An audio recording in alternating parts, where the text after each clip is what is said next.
The joy of jumping into the sea of connectivity where your phone talks to your laptop, which talks to your watch, which sets your air conditioning, was seriously tempered last year when Facebook, yeah, we're on Facebook Live, but when Facebook was outed for sharing user data without people's approval of this. So of course, the head of CES here in Las Vegas, Gary Shapiro, said that Facebook has, quote, poisoned the water when it comes to the public trust. So how do you get that public trust back? Is it the hardware guys? Is it the social media guys? Or is it the people who make the brains of every single thing that is electronic here? That would be where Simon Segars comes in. He is the CEO of ARM, the company that makes the chip architecture that everyone here uses to make their products do what they do. Tell me about what, in the wake of Facebook, came to the forefront of ARM's concepts and theories and ideas. Well, I think what we've seen over the last year is, almost every other day there's some news piece about privacy being eroded, about security issues, whether it's companies being hacked or devices being hacked. And for us, that erodes trust, as you just said. And ultimately, the products that everybody's working so hard to develop here will only get adopted by consumers if they trust them. So for our part, you're asking who's responsible for that. Actually, I think everyone is collectively responsible for that. For our part, we're looking to the future of these devices and thinking about what we need to do in our core technology to provide a foundation of security on which privacy can be built. At CES, before it even started, a day or two ago, Apple almost threw down the privacy gauntlet by putting up this billboard playing on the what happens in Vegas stays in Vegas. Very clever. What happens on your iPhone stays on your iPhone. Me, I personally think that when you poke the eye of a tiger, the tiger may wake up and say, well, let me just prove you wrong. But that said, what do you think about Apple's message? Well, I thought it was a very clever advert, and it really does, bring out this need for privacy, which I think is so important. We're looking at a world which is going to be driven by devices implementing AI.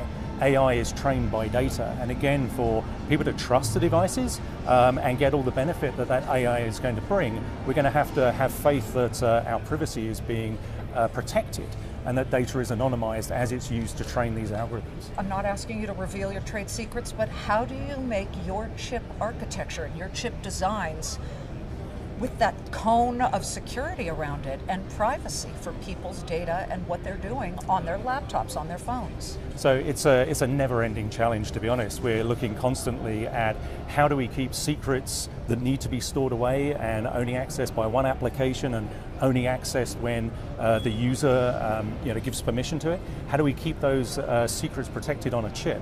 So we're developing new IP building blocks that our partners will integrate into their chips, which will ultimately turn up into the products that you see here over the coming years. Okay, will we ever achieve 100% privacy in this interconnected world?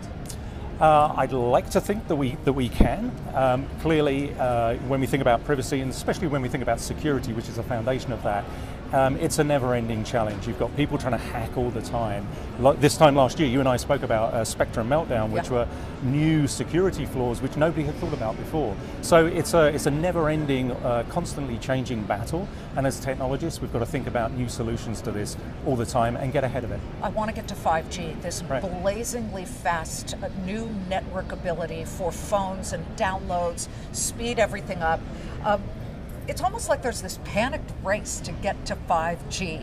AT&T was just outed for putting fake stickers on their phones calling them 5G when the phone hardware is not there yet. Where are we in 5G, and where are you at ARM in 5G? So I think 5G, 2019 is going to be a real pivotal year for 5G. We are going to start to see the first commercial deployments of 5G networks. For consumers, we'll see faster phones, faster download speeds. That's all great, but 5G, there's so much more to it than that. To me, when I think about 5G, it's almost like the transition from 4 to 5 is like going from dial-up to broadband all over again. It's such a foundational technology. It's going to enable much faster response times from the devices that you're using. Can you give me an example? So, when we think about a handset right now, you might access some service. There's a latency. You click, you wait. With 5G, that will happen much faster. So that's going to be great for new use cases in your handset. But when we think about how that's used in enabling robotics, enabling autonomous vehicles, that latency as well as the download speed, both of those are really important.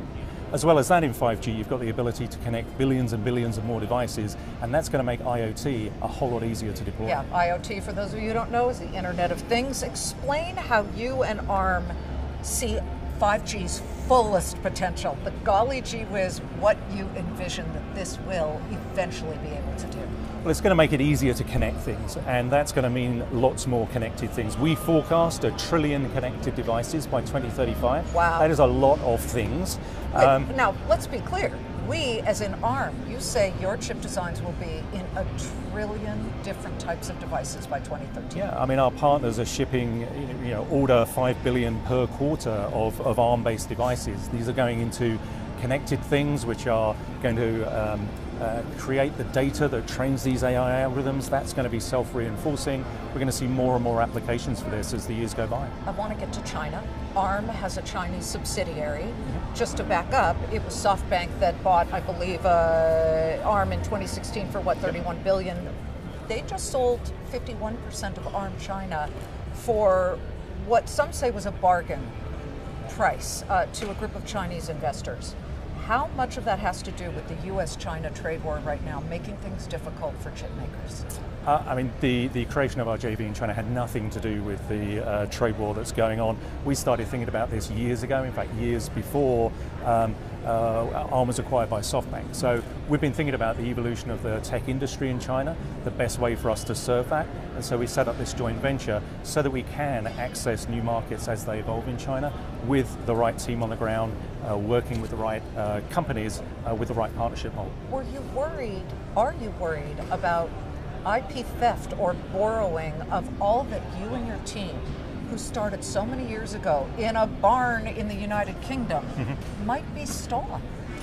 It's something that we've had to worry about through our entire company history. We're an IP company. The IP is all we have, and it is in some ways easy to steal and it's easy to replicate. The JV in China doesn't change the threats that we have around IP theft. We're very careful to look after it, very careful about who we do business with. And what we've seen through our history is actually very few cases where somebody has tried to replicate what we've done. Generally speaking, the people that we work with want to take what we do to accelerate the development of their product, and it's way easier just to license it from us and get on with it than try and replicate it. Well, to that end, chip makers have the most exposure to China, and when you're talking about assembly lines, what are you seeing on the ground from your Chinese consumers? We've already had Apple warn, overnight Samsung warned. They say a slowing Chinese economy is affecting business. Yeah, it's clearly an issue. Slowing, I mean, everything I read says that global growth is slowing into 19. That when I talk to my peers and colleagues across the semiconductor industry, it is something that's worrying everyone. The industry's had a number of years of very rapid growth. It looks like it's going to cool off over the next couple of years. And what would you hope then from the trade war or trade tensions that we see right now between the US and China? Well, I want to hope for a fairly speedy resolution to this. The technology industry is incredibly global. Supply chains are incredibly global. You go and take apart any of the devices that's on show here at CES and you'll see, they're made up of things which have probably lapped the planet a couple of times. Designed somewhere, manufactured somewhere else, integrated somewhere else with software that came from another country. It relies on efficient global supply chains, and that's what we hope to get back to.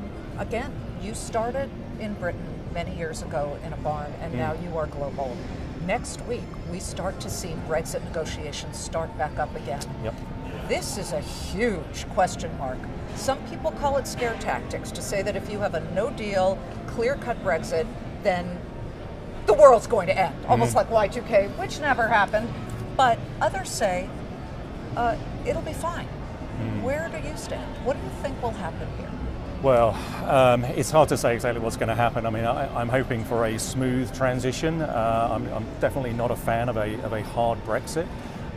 Again, when we think about global trade, for us, it's lowering barriers to trade are a good thing. Anything that makes it harder, is therefore quite bad. I'm a little bit worried about what's going to happen on Brexit. For us as a business, it's about access to talent across Europe, which, for the last 20 odd years of our history, that's been really easy. And it's enabled us to grow our team in Cambridge, to access talent from all over, and that's contributed to our success. Well, when all else fails, there's Amazon. You guys just struck a deal with Amazon, is that correct? Amazon's web services will be using your chip architecture. That's a great deal to strike, is it not? Oh, absolutely, and it comes from the work that we did with Annapurna Labs that was acquired by Amazon some time ago. So this work started a long, long time ago, actually. But yeah, for us it was great to see the deployment of those chips in Amazon's web services. Not just the deployment, but the benefit that they bring, a 45% reduction in cost, is significant. Cloud computing is all about driving the cost out and the efficiency up, and that's what our technology is doing there. Who's your biggest customer right now? We've never disclosed our biggest customer. We serve the entire semiconductor industry and beyond. We're very diverse in that regard. When you think about the big semiconductor companies, they're in our biggest customer list. But yeah, we serve the entire industry. I always like to ask this of people, founders of companies that started tiny and have become global. What do you think was the one most important thing you and your buddies that started this company really did or thought about to get you where you are today? Well, yeah, I was very lucky to join ARM right at the start when things were getting kicked off. I think one of the biggest things that helped us was in thinking global. We were, as you said, in a barn just outside of Cambridge. There was not a semiconductor industry on our doorstep. We had to go get on an aeroplane. We went to Japan, we went to Silicon Valley, we went and found customers. It was hard, but in thinking global, that has helped us grow into a now 6,000 person company with the entire semiconductor industry as our customers and about 125 billion ARM-based chips shipped historically. So thinking globally has been the trick for us. And never say die, I love it. Simon Segars of ARM, which is this company that makes the architecture upon which every other semiconductor company or technology company can then build upon to make their products do right here at CES what they want them to do. Great to see you. Thank you so much. Thanks, Liz. Great to see you.